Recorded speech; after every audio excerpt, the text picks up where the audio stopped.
I love how the whole point of me delaying releasing Don't Go Baking My Heart, so that way I give myself a little bit of a break, especially as we're coming into October.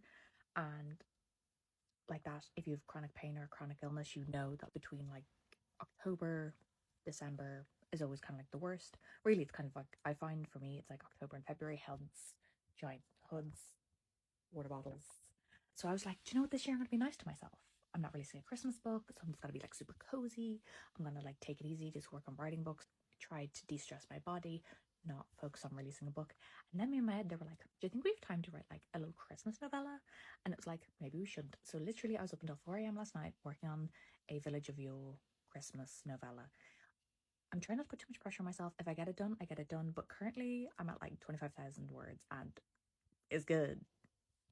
Usually Monday is my complete day off because I do my swimming physio on a Monday, which was so busy today. The pool was absolutely packed, which I don't really mind, but it's like really hard to keep pace because like I usually don't swim using my legs. Like I usually swim like a couple of lanes with my legs and a couple of lanes without my legs, less pain for my legs and more physio for my upper body. After that I'm wrecked. I usually do all my chores on a Monday because I usually work all weekends, writing, social media stuff.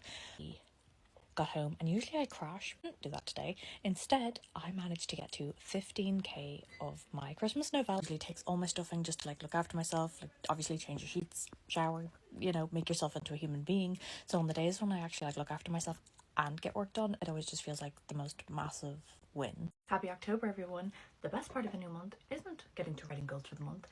It is literally getting to erase everything from the past month. Like that, as you can see from all the different colours, that is a lot of books and a lot of admin, and that is the joy of being an indie author. Finished the 20k of my Christmas novella. I just need to make sure that I get the next 20k done before the end of this week, so that way I can be sure that I have enough time to release it. I'm still not putting any pressure on myself, but it is part of the Yule universe and it's just a little story within that world. But I have 20k 1 week. Let's do it. I'm so excited to say that I got the second part of Don't Go Baking My Heart back from my editor, and it is so good to get back to Faye and Peter's story. That it is a Grim Reaper and a baker falling in love when he should be collecting her soul. But I'm going to the second part. I'm about halfway through editing the second part, and my brain has turned to mashed potato. So I got up, made some dinner, and now I am back at it. But I'm taking a break from the editing now, and I'm moving on to my Christmas book. Another Village of You Christmas book. Hopefully by the end of the week I will have the novella done, the second part edited, but we're going to see how it goes, because I'm actually surviving today on about 4 hours sleep because I could not sleep until 5 a.m. because my pain was bad. I did manage to book a MRI scan. Hopefully I don't actually have to wait this long. It's actually going to be this month, and it's for my pelvic and my lumbar, which I've had done loads of times before with endometriosis, but they just want to have another look. So, but we're just gonna push through the pain flares, distract ourselves with magical worlds. It is miserable and yucky, but I have to go to the gym because my job is stationary, my body is messed up, and do I like the gym? Not really, because the chances of triggering a flare are always high, even with my physio program. Even though I keep things very light and very simple, just you never know how the body's going to react, which is why I love swimming. Sometimes swimming can also trigger fainting, which is not great. My heart rate goes too high. I love being chronically ill. I managed to get 90% of the edits done for Don't Go Baking My Heart done yesterday, but I need to wait for the third part to come in. Finish the last 2 edits. And the best part is that if I go to the gym, I get to reward myself by laying in the pool like a little duck and then come home and write my Christmas book. So let's go. My gym and my swim actually went well yesterday. Can you believe it? The body actually enjoyed it. Did it feel like I was burning from the inside out afterwards? But sometimes that's okay. That's just like a little inflammatory response. But no fainting? Perfect. No feeling nauseous? Perfect. No crazy pain spikes? Perfect. What more could you ask for? Only for me to... Literally, I fell asleep at 9 o'clock, woke up at 1 a.m. after watching a World War II documentary that gave me the absolute craziest dreams ever. Would not recommend. But then I stayed up from 1 a.m. to 4 a.m. watching Klaus, the Christmas movie, my favourite Christmas movie, so magical. I'm writing my Christmas book because I could not get back to sleep. The thing is that my body is so used to getting like 5 hours or 7 hours of sleep because of the pain and because of constantly waking up due to pain. If I literally get more than 5 hours sleep, my body's like, let's party. But then I woke up this morning with my period. Gotta love endometriosis, keeping me on my fucking toes. This is my first full cycle like off the pill, and after 5 years of different hormone treatments of every single thing that doctors could throw at me, hormone wise, operation wise, my body is an absolute guessing game. Since I have to go through this fucked up journey, I thought, why not bring you along with me? Trash Panda jumper is saved for the days when you feel like an absolute trash panda, when you want to stay in bed and die from cramps and your legs feel like they want to fall off, but you have to go out and get some air because there's no way you're going to drag your sorry ass to the gym, so you're going to enjoy the nice sun, and then you're going to sit in a coffee shop and get some work done before you go home and cry. But on a positive note, I managed to get to the second draft of my Christmas novella, so hopefully by the end of this week I'll have the second draft done. I think I'll just reveal the name of the next Yule story, which I'm really hoping to get out in December. It does take place between like Christmas and New Year's. It is more of a New Year's story, so but it does take place in Christmas. So like, will I reveal the name? Dun, drum roll. How My Ex Stole New Year's. It's a Village of Yule novella, like that. I have two other Village of Yule novels. I've gotten 5k into Mia and August's second draft, and I'm so excited for you to meet them. And I got my colourful keyboard to work just in time for the darker nights. Please forgive how dusty it is because it's been living in my attic, because I didn't think it would work. Second draft, let's go. I would have gotten at least 3 chapters of How My Ex Stole New Year's done today, but like that, it is currently 10 to 8 and I'm having a very balanced breakfast of Cheerios, because who has time for dinner when you've got deadlines? Thankfully the next 2 chapters are quite short. Is the current state I'm in. Cheerios for dinner, not moving, because after 4 nights of terrible symptoms, struggling to get through a deadline, I'm not human anymore. The glamorous life of writing books. My symptoms have been crazy since coming off the pill, but hopefully since my period's ending my symptoms will calm down and I will be able to function again like a normal human being, and it won't take me 8 hours to get through 1 chapter. But here's hoping. Was I surprised this morning when I woke up to discover that the 20 million that was meant to be allocated for endometriosis care was not in the budget after all? No. Because after years of being lied to, manipulated, and gaslit, and made to feel crazy, no, I'm not surprised.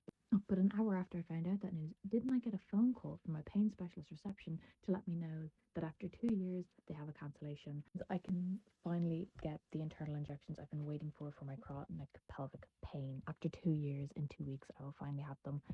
Hopefully it'll bring me some relief. I do love my chronic pain specialist because he is the only person who's ever made me feel like a freaking human.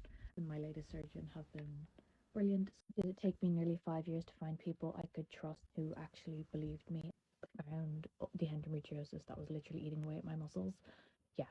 So out of the 2 lots of news today, I am deciding to stick with the win.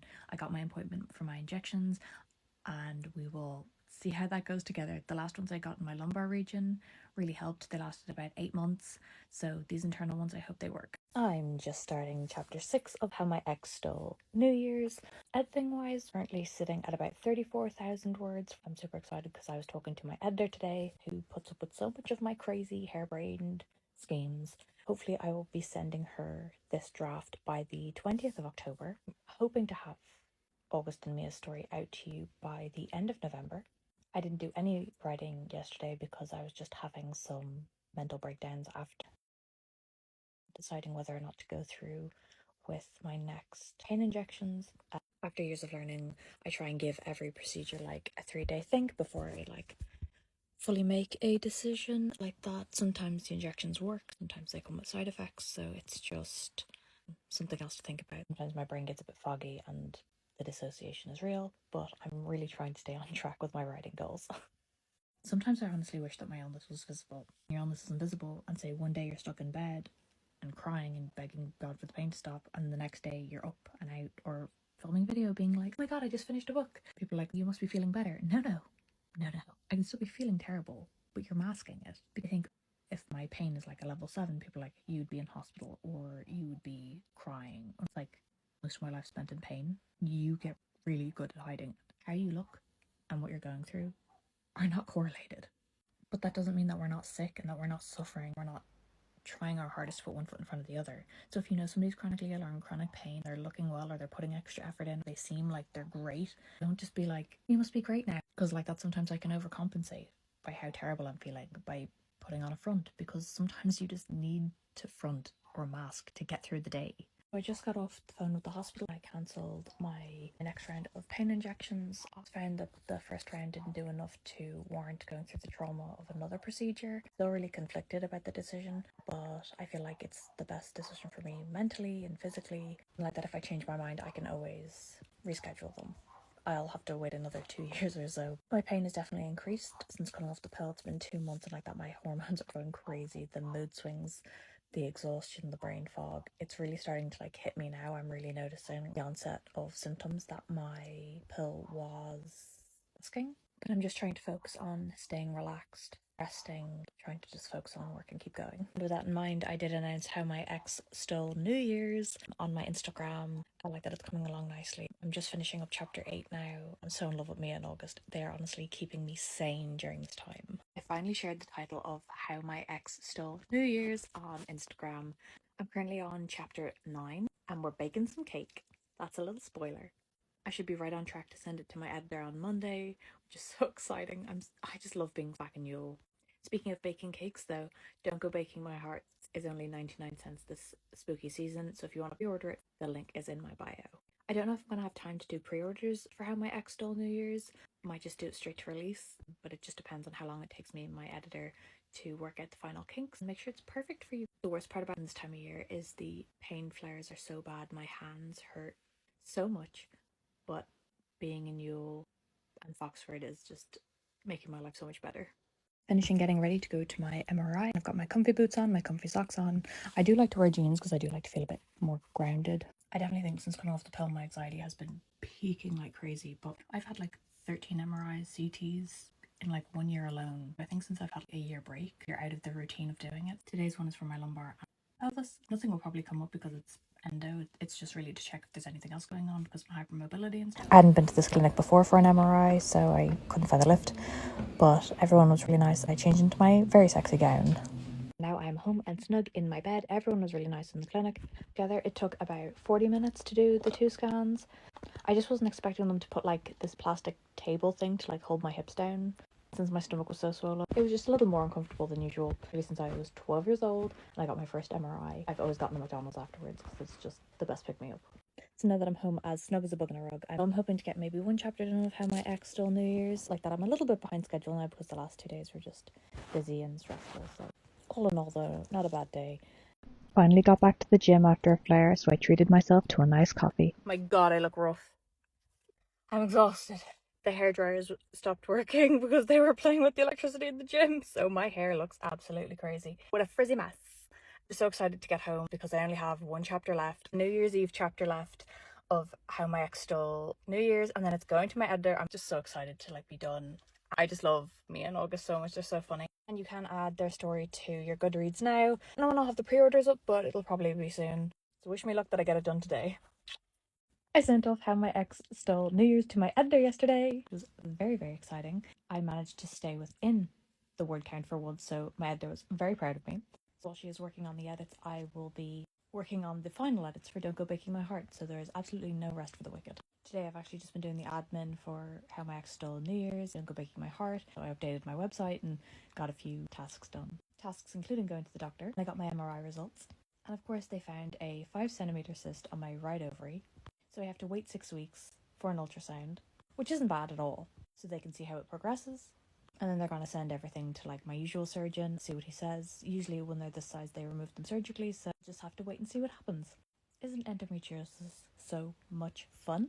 The same week that I found out about the cyst that I'm going to probably have to have surgically removed, discussing a hysterectomy, a full hysterectomy, finishing a book and sending it to my editor, I found out that I got denied for disability. And this would be my 3rd surgery in 5 years, on top of multiple procedures. I didn't become a full-time writer because I could afford to. I've never made a profit on my books. It's purely because I had to give up my job.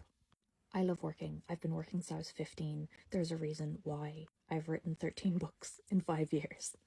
At 29, I never wanted to have to be applying for disability. But here I am, and that's my reality.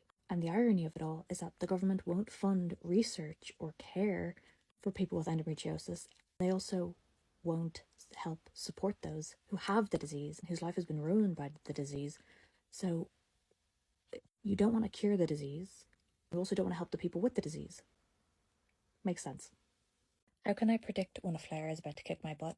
I went from being able to do 26 laps last week, then 9 laps today. We did the swim. Did I want to go? Not really, but we did the thing.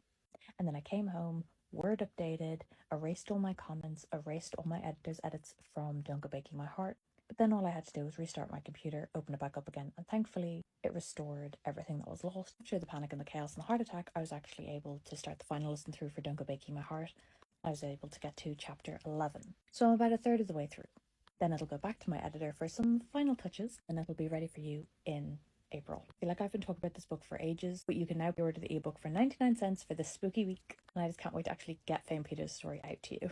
We are saying goodbye to October. No better way to end it than with a horror classic, Night of the Living Dead. But don't fret, there will be a spooky season next year, and even better than that, there will be the Indigo Cove series releasing, which is myself and 5 other authors releasing a paranormal monster romance series set in the small magical town of Indigo Cove. I will add some of the details below. For the books that I'm already working on, I got an update from my editor. He is halfway through How My Ex Stole New Year's. It is going to be a chaotic release, but to be honest, I'm just so happy to get back into the festive spirit. I'm just working my way through the Don't Go Baking My Heart edits still. Word didn't save like a whole day of work today, so I'm just powering through it and getting it done. Even if it means technically not doing it for the second time, the saving function. I don't know what it is, it just hates me. But we take the hits and we just keep going.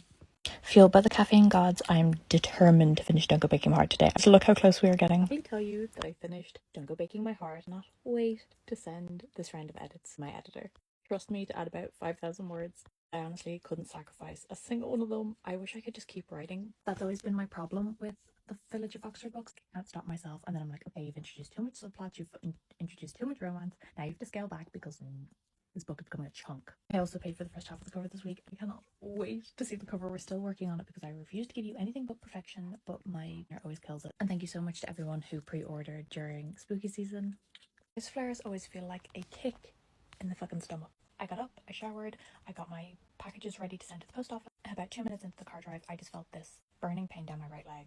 I could no longer tell when I was braking. Let me tell you, it's not fun when you're stuck in traffic and it's lashing rain. But thankfully there was a space right in front of the shopping centre, so I literally threw myself in it, hobbled along to get my prescription and some bits that we needed, while on the verge of being in tears. Not only because of the pain, but just because it's so frustrating. Just the basic things in life are just so fucking hard to do. I always know when my nerves start getting bad and when a flare is really coming, because I find it really hard to like lift my arms when I was drying my hair. My hands swell up, my hands shake really bad. I know I am back in bed covered in Voltarol gel. I feel like I could just be sponsored by painkillers, which is terrible, but probably the only thing I use on a regular basis. And my right leg feels like it's going to snap off. But I've got my coffee in my new favourite mug, and I'm going to try and do something with my hair to make myself feel better. Rewatch Criminal Minds for my 15th time, try and get some word count done, because there is no rest for the wicked. It always makes me feel better to have something done. As the mug says, are you feeling grumpy? Well, I am after 4 hours sleep. Window flare is so intense, I didn't get to the gym this morning, so I settled for some yoga with Adrian. All I could manage was literally some baby stretches, but we do what we can. One benefit of staying in bed all day is that I get a decent word count done. This is for the Indigo Cove book, though I can't share the title just yet. So happy to share Mia and August's cover with you. How My Ex Stole New Year's is officially coming out on the 16th of December, and you can snatch your copy now for just 99 cents, or you can wait to read it on Kindle Unlimited after the release day. Hope you love it. No better way to celebrate the cover reveal than with carrot cake and a nice mocha, all while I finish the final edits of How My Ex Stole New Year's. And don't judge, yes, I'm wearing Crocs and socks, but after a successful day of editing, I have 30 pages left. I'm supposed to be doing my swimming rehab, but instead I'm freezing my ears off. The poor naked trees. Speaking of naked, I just have to get through the last 3 chapters of How My Ex Stole New Year's, and then the final round of edits is done. This is my first second chance romance, so I hope you love it. I'm only able to sit for about 2 hours with my hips, but luckily that was just enough time to finish the last 3 chapters. Thank you for helping me celebrate the cover reveal yesterday. I can't wait for this to come out in December. And also, I got to print my Christmas cards. How freaking cute is Jones from the Naughty or Nice Clause, illustrated by my wonderful mother. I send these out every year to those who have ordered books from my website as just a little way to say thank you. The only way to survive swimming in winter is to wrap up snug as a bug in a rug. Bags are packed. Give your physio. More snuggly than a polar bear. Being in so much pain this month, I've only got to go 4 times. Month's not over yet. Laps are done and dusted. Now I get to do some Lego. How freaking cute is this little mini TV? I was saving this for when I finished my book. Being that there's no rest for the wicked, I've started formatting How My Ex Stole New Year's, while my editor's working on the final edits. How cute are the chapter headings for August and Mia? This is always my favourite part of creating a book, because when it starts going from a story in your head to actually being real. And there's no better feeling in this world than holding your book baby. I was in too much pain to even get out of bed today. When I got up at 6 a.m. to take painkillers, what was waiting at the front door? My postcards! Featuring the illustration of Jones from the Naughty or Nice Clause. He is our happy chunky cat. I send these out every year to those who have ordered books from my website as just a little way to say thank you. And the illustration was done by my fabulous mother. I mean, look how cute Jones is. And since I was in bed, I decided, well, write an extra chapter for Don't Go Baking My Heart. Do we need an extra chapter? No. But I've some time to kill, as how my ex stole New Year's is with my editor. I'm hoping to have the arcs out for Don't Go Baking My Heart by February, so I still have some time to play around. Besides, I can never get enough of Faye and Peter. Some days it's just too painful to even stand up straight. Endometriosis is such an ugly disease, not only because of the pain, but because it steals your sleep. I've slept about 6 hours in the last 3 nights. And it doesn't matter because life has to go on. This is my 4th period off the pill. Even though I feel better in some ways, I can't believe the amount of symptoms it was masking. But my bee reminds me to be calm and carry on. All the way to the North Pole. How freaking cute is this garden centre? I mean, the chickens and the rats, and everything was so cute. I just wanted absolutely everything. It was literally like stepping into Yule. And I couldn't leave without picking up one of these gingerbread ladies. Between the painkillers and the pretty decorations, I was starting to feel better. I also got a call about my next ultrasound, which has been delayed until the end of December. It's disheartening, but the work still has to go on. But in good news, I'm doing the final checks for How My Ex Stole New Year's. I can't believe we have less than a month to go before the release, and I'm hoping the arcs will go out this weekend. On the bad days, all you can do is be kind to yourself. I have the best news ever. Drumroll, please. I'm so happy to announce that I have a literary agent. I signed with Lauren at Fine Print Literary Management in New York, and it was one of the easiest decisions I've ever made. Once I got on the call with Lauren, we talked for an hour and a half. It was honestly so much fun. We just clicked instantly, and I cannot wait to see what we do with my books. And I'm just so excited for the future now. It's so good to have some good news to share with you, because I know I'm always talking about my chronic illness and the hard parts and stuff like that of writing and all that stuff, and so I'm just so excited. So it finally feels like for the first time in 10 years that everything's just kind of coming together, and I'm just so happy and nervous. I just couldn't wait to share the news with you. It's only 9 days to go before How My Ex Stole New Year's comes out. I'm just approving the final manuscript for Amazon. I cannot wait for you guys to see the interior. You can still get your arc on NetGalley. Between a flare, getting things organised for my agent, it's a bit behind doing my board. Hello, December. Starting with wrapping a copy of Stepmother that was ordered from my website, and I love getting to use my Christmassy packaging, and I get to use the Jones postcard. Then it's time to the post office to drop it in the mailbox. I've been flaring so bad this month, I've barely made it to the gym. Cheering myself up with the Christmas tree and watching The Grinch. And look how pretty it turned out. Best distraction from the pain is a bit of sparkle.